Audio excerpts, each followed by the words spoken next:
Assalamualaikum warahmatullahi wabarakatuh. Perkenalkan, saya Andi Saputro. Kita hari ini akan belajar mengenai komputer dan jaringan dasar untuk kelas 10 SMK Multimedia. Adapun kompetensi dasarnya menerapkan instalasi jaringan komputer dan menginstalasi jaringan komputer 3.11 dan 4.11. Jaringan komputer fundamental. Ini materi yang pertama akan kita bahas. Jaringan. Apa sih jaringan itu? Jaringan merupakan kumpulan perangkat atau host atau titik-titik atau node yang saling terhubung antara satu sama lainnya dan bisa saling berkomunikasi. Komponen penyusunnya mulai dari klien, server, hub, switch, router, dan media yang digunakan yang lain. Nah, kenapa kok harus ada jaringan? Tujuan pertama untuk bertukar informasi antara satu dengan yang lain dalam jaringan yang tersedia. Kita bisa bertukar informasi pada saat itu, meskipun kita tidak tahu di mana dan sedang apa yang kita ajak berkomunikasi. Kita bisa mencari informasi yang dibutuhkan dalam satu jaringan. Kita bisa masuk ke jaringan internet lewat Google. Kita ketikkan sesuatu, maka informasi tersebut akan muncul. Meskipun terkadang informasinya tidak sesuai yang kita inginkan. Ketiga, membagi atau bertukar data satu sama lain dalam satu jaringan. Sebagai contoh, kita bisa menggunakan WhatsApp untuk bertukar data dengan yang lain. Jaringannya jaringan WhatsApp itu.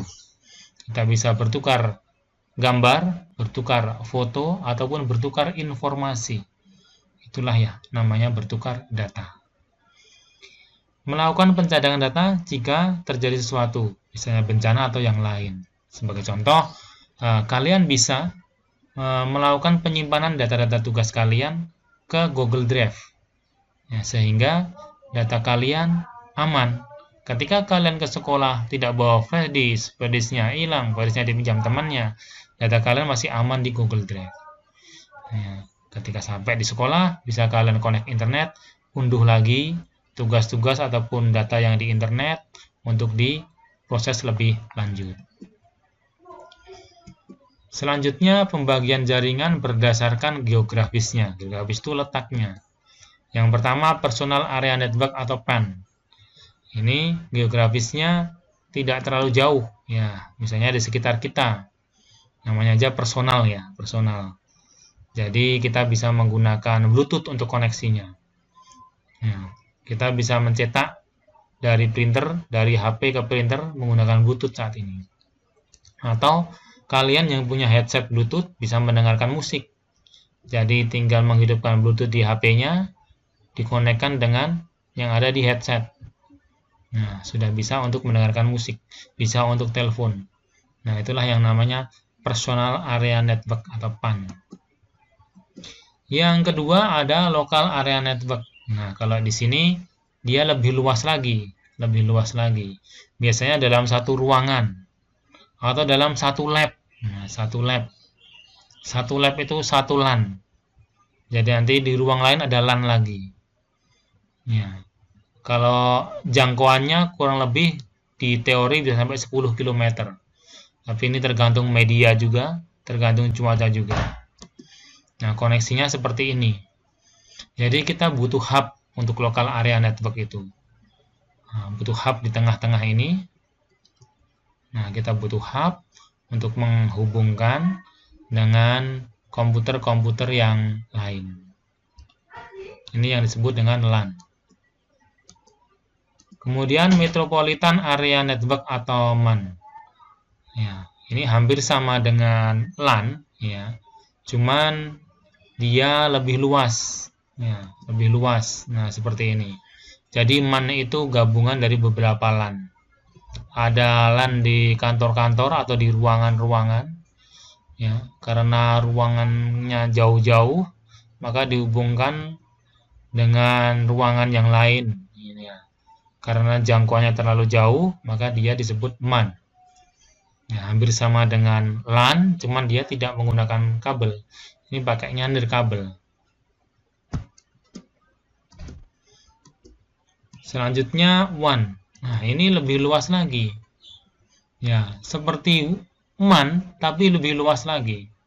Jadi dari jaringan di LAN, nah LAN ini masuk ke MAN, baru masuk ke WAN. WAN harus terhubung ke yang lainnya, LAN di lain. Mungkin ini negara A, negara B, negara C, negara D. Jadi saling terhubung. Ini namanya WAN. Jadi jangkauannya itu lebih jauh antar negara. Ini pembagian jaringan berdasarkan geografisnya. Nah, yang keempat adalah WAN. Jadi dari personal area network, local area network, apa tadi yang satunya ya? Metropolitan Area Network dan Wide Area Network atau WAN. Kemudian apa sih internet itu? Nah, internet apa sih internet? Internet merupakan sebuah jaringan yang saling terkoneksi. Jadi kalau kalian bisa membayangkan sebenarnya di dunia ini ya itu penuh dengan lalu lintas jaringan internet. Ya, bagaimana tidak? Ketika dari kita saja, kita buka HP, panggil Facebook, otomatis kita terhubung dengan jaringan Facebook di luar negeri. Nanti kita upload posting, terhubung lagi. Ada yang komentar, terhubung lagi dengan yang lain-lainnya. Nah, kalau kita bisa melihat di bumi itu kalau jaringannya kelihatan tuh mungkin bisa sliwer atau wirawiri kalau bahasa Jawanya. Nah, saking banyaknya interaksi yang terjadi di internet.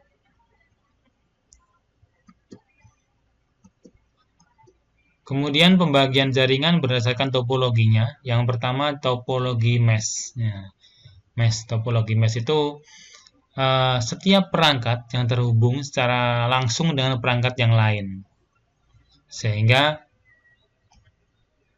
masing-masing perangkat bisa saling berkomunikasi. Nah, contohnya di sini. Kalau di sini ada 4 komputer, maka file server ini dia memiliki 4 kabel ke 4 komputer. Begitu juga dengan komputer di sini, dia memiliki 4 kabel untuk terhubung ke file server dan ke 3 komputer yang lain. Ya, jadi saling terhubung. Ya, jadi kabelnya banyak. Kalau di sini ada 5 komputer, berarti satu komputer ada 4 kabel. Kalau ada 10 komputer, berarti satu komputer harus ada 9 kabel. Yang kedua, topologi start. Nah, start itu seperti ini. Dia lebih praktis ya. Lebih praktis. Tapi kita butuh hub.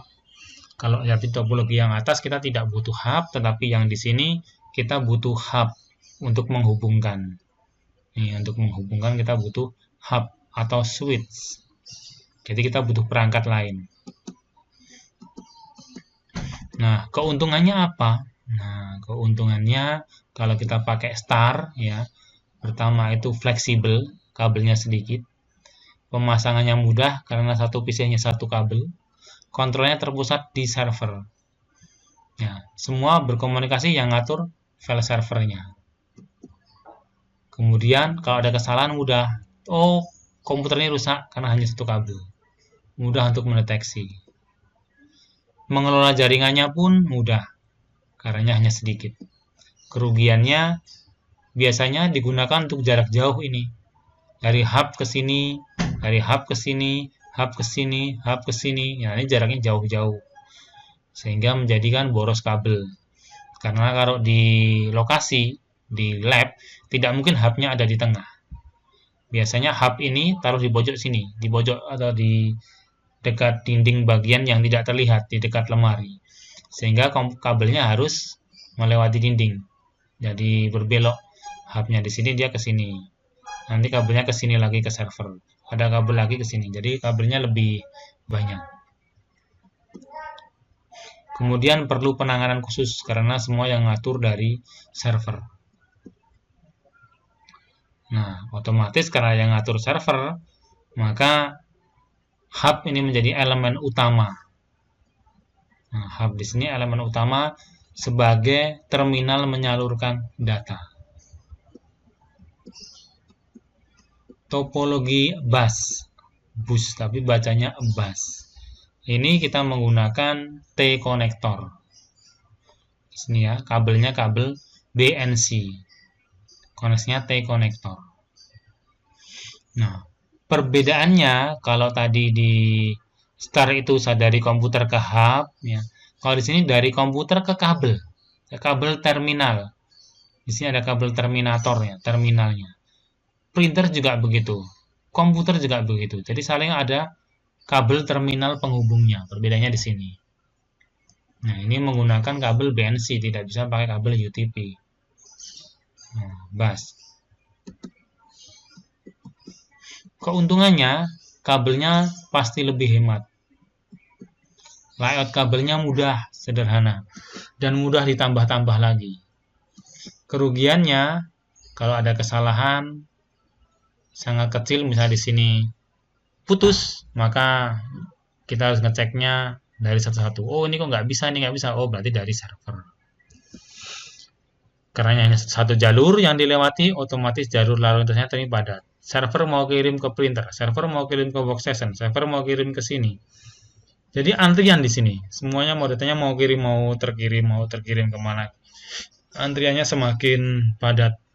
Kalau antriannya padat, semakin lama nanti data sampainya. Semisal ada klien yang rusak. Nah, semisal ada klien yang rusak ini. Workstation-nya rusak. Nah, maka jaringan tidak berfungsi. Ini, nah di sini rusak, maka yang lainnya tidak berfungsi, harus diperbaiki terlebih dahulu. Nah, apalagi yang rusak di jaringan sini. Nah, maka ini nggak connect semua. Kalau yang rusak hanya di sini, nah kabel di sini putus, maka hanya dua komputer ini. Yang komputer ini masih bisa terhubung. Nah, karena putusnya di sini, maka yang dua komputer ini sudah tidak berfungsi. Topologi ring atau cincin. Nah, bentuknya melingkar. Jadi saling terhubung. Ya, ring. Topologi jaringan ini bentuk titiknya masing-masing terhubung ke dua titik. Jadi satu PC ini minimal memiliki dua cut LAN, dua NIC. Dua cut LAN untuk menghubungkan kabelnya. Sama, untuk topologi ring ada keuntungannya, yaitu kabelnya lebih hemat daripada yang di atas. Kerugiannya mudah atau peka kesalahan, ya, karena hanya simple. Ya, putus di sini, ini masih bisa terhubung ke sini. Ini harus muter ke sini. Kalau mau dikembangkan sulit karena dia sudah saling terhubung. Harus nambahnya, nambah komputer nggak bisa di tengah-tengah, harus di ujungnya, di sebelum server atau sudah server di sini. Kita bisa menambah jaringan, nggak bisa kalau di tengah-tengah. Jadi lebih kaku.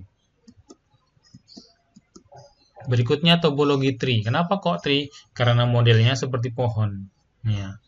Di sini ada server, ada hub yang diturunkan ke hub lagi. Lalu dari hub diturunkan ke workstation lagi. Ya, atau ini dari hub ini turunkan ke hub. Nah, di sini bisa jadi ini LAN-nya. LAN di dalam suatu ruangan. Nah, dari sini dari hub server ke LAN di lab pemasaran. Di sini ada 40 komputer. Lalu ada lagi di sini hub lagi ke lab multimedia, ada 40 komputer. Bisa juga seperti itu. Karena sifatnya yang dari atas, satu turun ke bawah dua turun lagi menjadi banyak, disebut topologi tree atau pohon. Nah, selanjutnya topologi hibrid. Ini topologi yang terakhir ya. Hibrid itu gabungan. Contohnya kalian lihat di gambar, di sini ada topologi ring, ada topologi star, ada topologi tree, ada topologi bus, tergabung menjadi satu. namanya topologi hybrid. Nah, berdasarkan cara kerjanya, ya, jaringan client server yang pertama. Ini ada server dan client. Contohnya seperti ini. Ya, ini client, ini server. Nah, kalau berdasarkan cara kerjanya, hanya dari client kirim ke server. Server kirim ke client. Ini disebut jaringan client server. Jadi klien kalau mau kirim ke klien ini, dia harus lewat klien, server, server, klien. Ya, dari komputer klien ini mau kirim ke sini, dia dari klien ke server, server ke klien. Jadi semua harus melewati server. Meskipun mau kirim ke di sampingnya, di dekatnya, semua harus melewati ke server. Terpusat, terkontrol. Nah, ini ada keuntungannya. Ya, dengan begitu penyimpanan data itu terpusat di server. Jadi mudah kita membackup datanya mudah. Ini datanya simpan ke sini, semua simpan ke sini. Jadi kan di backup semua ketemu. Oh, ini komputer satu datanya ini, komputer dua datanya ini. Terkumpul di sini semua datanya. Kemudian karena semua data terkumpul di sini, maka kita butuh spesifikasi server yang tinggi, yang bagus. Karena dia memproses dari 4 komputer ini. Kemudian karena dia memproses, otomatis dia bisa mengatur user, mengatur sharing-sharing, mengatur user itu bisa apa saja. Di klien ini nanti yang ngatur servernya. Bisa browsing, tapi nggak bisa ngetik. Atau bisa buat ngetik, tapi nggak bisa buat browsing. Nah, yang ngatur nanti di server. Nah, karena semua diatur server, otomatis keamanannya terjamin. Karena di klien tidak bisa macam-macam. Sudah dibatasi oleh server. Kerugiannya, perawatan hardware dan softwarenya mahal. Karena ini servernya sudah mahal, belum lagi softwarenya. Terus butuh orang yang pinter mengelola jaringan. Yang kedua, jaringan peer-to-peer. Nah, ini yang paling murah. Ya. Paling murah jaringan peer-to-peer. Seperti jaringan mesh ya. Jadi dari komputer saling terhubung. Ya, saling terhubung. Ini kita nggak perlu server, nggak perlu router, nggak perlu switch. Cukup langsung kabel dari komputer ke komputer. Ya. Adapun kabel yang digunakan nanti modenya mode crossover. Crossover jaringan peer-to-peer ini berdasarkan fungsinya. Jadi ada 2. Jaringan peer-to-peer dan satu lagi client server. Keuntungannya apa? Tidak ada biaya tambahan untuk beli hardware server. Daripada buat beli server, buat beli komputer lagi. Tidak perlu administrator jaringan, nggak perlu ngatur-ngatur jaringan. Kalau koneksinya putus, ganti kabel. Kerugiannya, nah sharingnya hanya di komputer ini datanya. Jadi kalau data ada di sini, semua ambil ke sini keberatan karena dia hanya komputer klien. Datanya ada di sini, oh ambil data ke sana semua, maka dia komputer ini mengalami proses lock namanya, terlalu berat prosesnya. Keamanan tidak terjamin karena langsung dipakai oleh klien. Bisa kehapus, bisa lainnya. Kalau dia lupa nggak di backup, kehapus datanya di komputer, hilang. Perangkat dalam jaringan, ya itu butuh perangkat supaya bisa terhubung. Itu ada NIC atau Network Interface Card, kabel jaringan, konektor, hub atau switch. Hub atau switch itu sama fungsinya. Yang pertama, Network Interface Card. Nah, kartunya seperti ini. Ya. Kalau di komputer, dia tampak seperti ini. Nah, di sini. Jadi ada kotaan, ada lubang di atasnya. Seperti ini. Nah, ini tertanam di PC. Di belakang PC tertanamnya seperti ini. Namanya card LAN atau NIC, Network Interface Card. Ini menghubungkan kabel internet yang di luar itu masuk ke dalam komputer. Yang kedua, kabel jaringan. Ini penghubungnya. Jadi kalau nggak pakai wireless, kita pakainya kabel. Yang biasa kita gunakan kabel UTP yang seperti ini. Ya, kabel UTP seperti ini. Isinya ada 8. Ada 8, warnanya putih biru, putih oranye, putih coklat, putih hijau.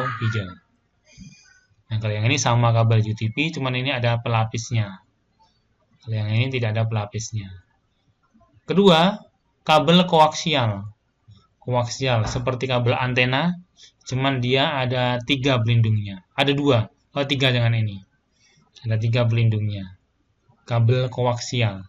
Ini untuk topologi bus ataupun topologi hibrid menggabungkan. Selanjutnya kabel fiber optik. Nah, ini kabel yang paling mahal. Kabel sementara yang mempunyai transfer rate paling tinggi saat ini adalah kabel fiber optik seperti ini. Konektor. Nah, tadi kabel kita butuh konektor. Kalau yang BNC, ya konektornya seperti ini, kabel BNC konektor. Ini yang RJ45, RJ45. Ini yang kabel fiber optik. Ya, dia menghubungkan dari kabel ke perangkat. Semuanya fungsi konektor seperti itu, menghubungkan dari kabel ke perangkat. Ini kabel. Berikutnya ke hub. Hub merupakan sebuah koneksi. Ya, ini merupakan sebuah terminal pusat dari koneksi untuk menghubungkan dari komputer. Biasanya terdiri dari lubang atau disebut dengan port. Lubang terendah ada 4. Setelah itu ada 8, 16, 24, 32, berikut kelipatan seterusnya. Ya. Untuk penggunaannya, jika kita pakai 10 komputer, kita bisa pakai 16 port. Sehingga nanti ada sisa 6 port yang tidak digunakan. Bisa juga kita menggunakan yang port 8 ditambah dengan port 4 yang kecil, yang 4 ya, 8 dan 4. Jadi ada 12 lubang atau 12 port. Nah, kalau kita pakai 10 komputer, 8 lubang di port ini yang kita gunakan 7 lubang untuk komputer, 1 untuk ke port yang 4. Nah, port yang 4, satunya sudah dipakai, ini tinggal 3 ke komputer. Jadi pas untuk 8 dan 4, 12 port terpakai semua untuk 10 komputer. Kemudian berikutnya switch. Switch mempunyai fungsi sama dengan hub. Dia sebagai pembagi jalur atau menghubungkan antar komputer. Bedanya kalau switch dia mempunyai transfer datanya lebih baik daripada hub. Ya, sedangkan hub lebih lambat daripada switch otomatis. Ya. Nah, selain itu, switch dia akan mengirimkan data sesuai portnya.